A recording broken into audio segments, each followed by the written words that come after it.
Après sa libération de prison, voici comment Blé Goudé a décidé de meubler son temps dans l'immédiat, une adresse annoncée aux Ivoiriens. Avant de commencer, n'oubliez pas de vous abonner et d'activer la cloche de notification, car cela va vous permettre de ne plus manquer les prochaines vidéos. C'est parti!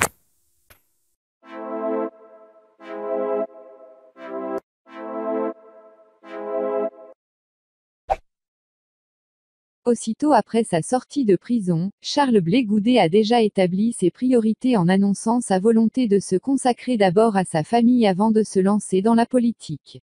Charles Blé Goudé est bel et bien libre de tous ses mouvements dans un pays où il est assigné en résidence, en Europe. Le leader du Congrès panafricain pour la justice et l'égalité des peuples, COJEP, en attendant de trouver ce pays d'accueil, séjourne dans un hôtel où il est aperçu dans une vidéo en train d'échanger avec des membres de sa famille. Justement, après sa libération des geôles de la Cour pénale internationale, l'ancien leader des jeunes patriotes sait déjà comment il compte meubler ses premiers instants de liberté. Le dernier ministre de Laurent Gbagbo, qui aura passé cette année loin de ses enfants, a décidé de leur consacrer ces jours-ci. Dans un communiqué disponible sur sa page Facebook, la direction de son mouvement transformé en parti politique, porte l'information à l'opinion.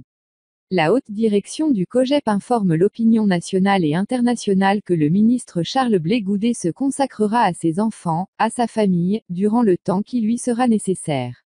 Toutefois, rassure Martial Yavo, le signataire de ce communiqué en sa qualité d'administrateur du COJEP et porte-parole, en temps opportun, l'homme politique s'adressera aux Ivoiriens et au monde entier. Ainsi, Charles Blé Goudé aura décidé de consacrer ses premiers jours de liberté à redonner de l'affection à ses enfants et à sa famille. Comme il le mentionne dans son échange téléphonique avec l'un des siens, les assurant de les faire venir de là où il appelle, dans les jours à venir. L'ex-ministre de la Jeunesse pendant la crise post-électorale de 2011, aura vécu, faut-il le rappeler, 2 années en exil au Ghana, avant d'être arrêté et extradé en Côte d'Ivoire où il est resté 18 mois en réclusion à la direction de surveillance du territoire basée à Abidjan. Étape à la suite de laquelle il a été transféré, le 22 mars 2014, à La Haye, où se trouvait déjà, depuis le 29 novembre 2011, son mentor, Laurent Gbagbo.